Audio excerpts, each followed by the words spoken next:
kulankan baroordiiqda iyo ducada isugu jiray waxaa soo qaban qaabiyay wariyaasha inta badan ay soo wada shaqeeyeen allaha u naxariistay marxuum Axmed Xasan Cawke oo dhawaan ku geeriyooday magaalada Jigjiga waxaana ka soo qayb galay safiirka dawladda Soomaaliya oo fadhiya dalkani Kenya Jamaal Maxamed Xasan wasiiro hore aqoon-yahano iyo wariyaal ugu horeyn waxa munaasabada hadal tacsiya ka jeediyay safiirka Soomaaliya Jamaal Maxamed Xasan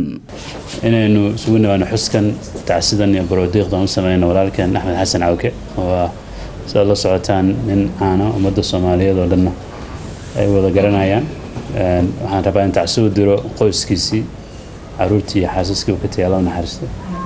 iyo dhammaan ummadda Soomaaliyeed gaar ahaan bahda warfaafinta sidoo kale waxaa halkaasi ka hadlay Cabdirasaaq Xaaji Catoosh oo ka tirsan idaacadda BBC-da Maxamed Cabdullaahi oo mar madax ka soo noqday BBC-da laanteeda afka Soomaaliga wariyaal iyo mas'uuliyiin kale oo dhamaantood tacsi u diray ehelkii asxaabtii iyo qaraabadii uu ka geeriyooday allaha u naxariistay Axmed Xasan Cawke inna lillahi wa inna ilayhi raaji'uun 17 bishan maalin talaada ah ayuu warka nagu soo gaaray Nairobi geerida marxuumkeen walaalkeen Axmed Xasan Sheekh Suufi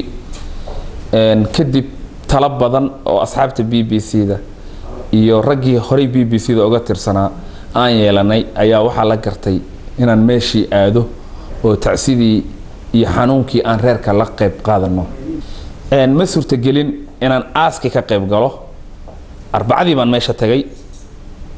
waxaan tagay qabrigii oo aan ka bilownay duco kadib waxaan u gudbay dhanka Wajaale oo Somaliland reerkii baan maalinkaas la joogay Axmed Xasan Cawke Sheekh Suufi oo gabadha kaliya ee la dhalatay marxuumka Allahu naxariisto Axmed iyo hooyadood Saadiya Maxamed Salaad oo markaas aan kula kulmay Wajaale khayr Allah siiyo gabar wadaad ah oo si fiican carruurteeda u barbaarisay ahayd fariinta ugu muhiimsan ee ay Saadiya ii sheegtay waxay ahayd in qof walba Axmed magaciisa maqla inuu duco ku kaalmeeyo oo Allahu naxariisto uu ugu gargaaro marxuumka waxaan ilaahay ka baryaynaa inuu walaalkeen Axmed Xasan Cawke Suufi inuu jannatul firdawsa geeyo oo ka waraabiyo ninka la yiraahdo Cawke nin Soomaali ah wax kale ha ka raadin Soomaali buu ah qabiil iyo waxa shaqo kuma lahayn dabeecad ilaahay siiyay mid kale wariye waa la noqon karaa laakiin wariye oo wuxuu talent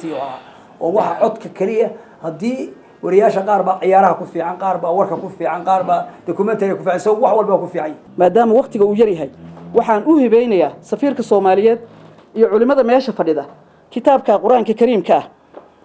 in isaga aan markaasi sadaqatul jaariya aan uga dhigo waxaan ballan qaaday 7 maalmood inaan salaatul leelka markay 8 aanu kacayo ilaahay xaqiis aadaya inaan u duceeyo